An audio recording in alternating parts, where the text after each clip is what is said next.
Seniors, this is the third and last example for your notes on trigonometric integrals using trig identities.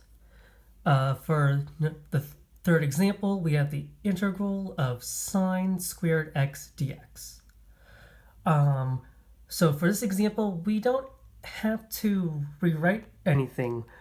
We are going to use a different trig identity.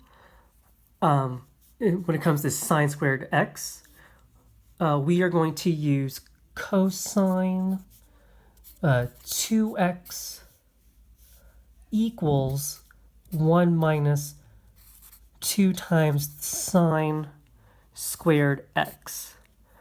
And the reason I'm using this trig identity is because we don't have a cosine squared in the original function. All right, so I want to try to rewrite this piece so we can get sine squared x by itself. So I'm going to subtract the 1 to both sides.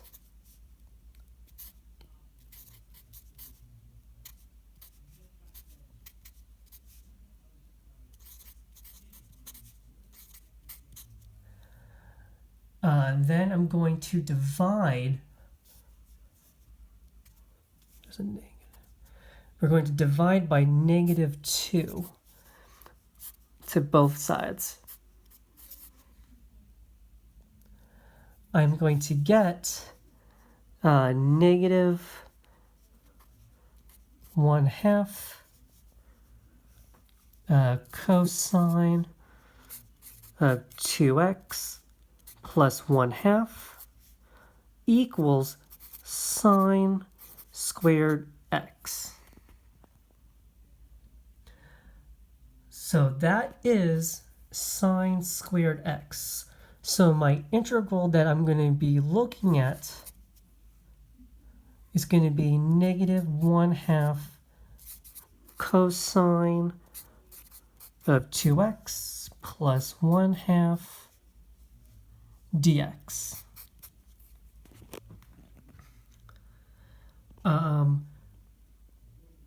What I'm going to do here is I'm going to split this integral. So I'm looking at the integral of -1/2 cosine of 2x plus the integral of 1/2 dx. Here I'm going to pull out the half, so we have -1/2, the integral of cosine 2x, and then plus the integral of 1/2 is 1/2 x. Now here I'm going to do a u sub for this piece right here. My integral is cosine of 2x, so I'm going to do u equals 2x. So that means du is going to equal 2 dx. We want to get a dx by itself, so we have 1/2 du equals dx. Now I'm going to rewrite this piece. I have -1/2 of the integral of cosine u times 1/2 du. I'm going to pull out the 1/2, so I have -1/2 times 1/2 times the integral of cosine u du. I have -1/4 integral of cosine u du. The integral of cosine is positive sine, but we still have a negative.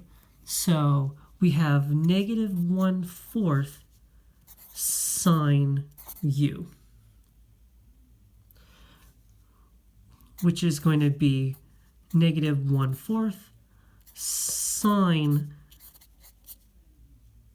of 2x.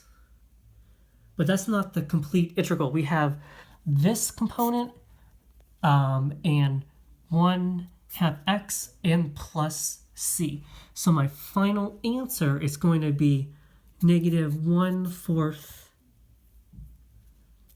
sine of 2x plus 1/2 x plus c.